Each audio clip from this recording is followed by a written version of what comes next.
Well, hello. It's been a minute. So I was just watching an old debate with Sam Harris.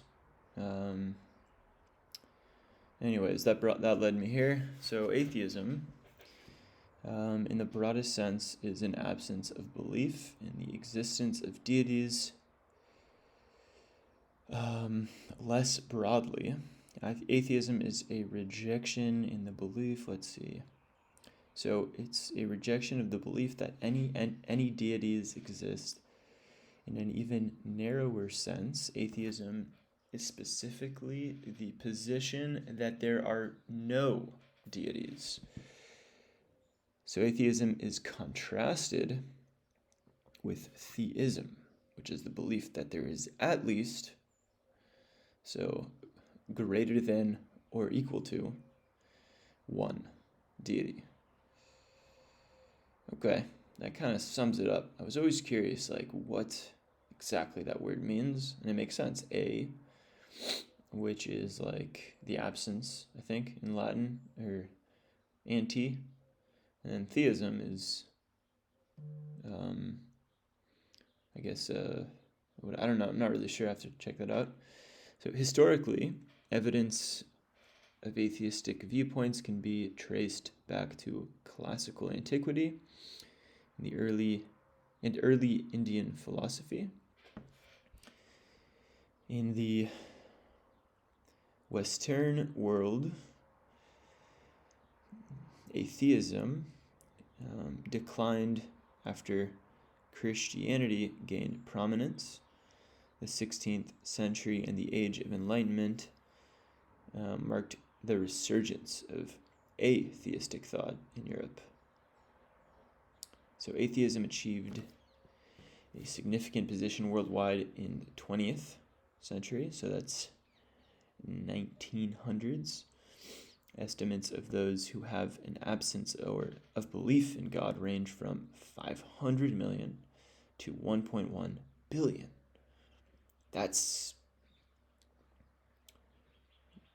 a lot, actually. It's more than I thought. So then atheist organizations have defended the autonomy of science, freedom of thought, secularism, and secular ethics.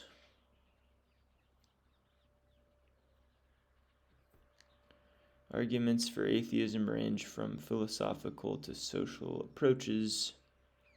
Rationales for not believing in deities include the lack of evidence, the problem of evil, the argument from inconsistent revelations, the rejection of concepts that cannot be falsified, and the argument from non-belief. Each one of these has its own wiki. Non-believers contend that atheism is more parsimonious position than theism, and that everyone is born without beliefs in deities. Therefore, they argue that the burden of proof lies not on the atheist to disprove the existence of gods, but on the theist to provide a rationale for theism.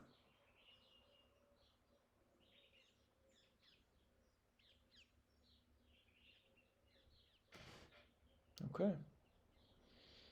I actually like that last part. The burden. So, what does parsimonious mean? In philosophy, Occam's razor is the problem-solving principle that recommended search. Oh, right. It's also known as the principle of parsimony, the law of parsimony. Okay. So, atheism is more parsimonious, so it takes less constructs to bolster that argument of atheism.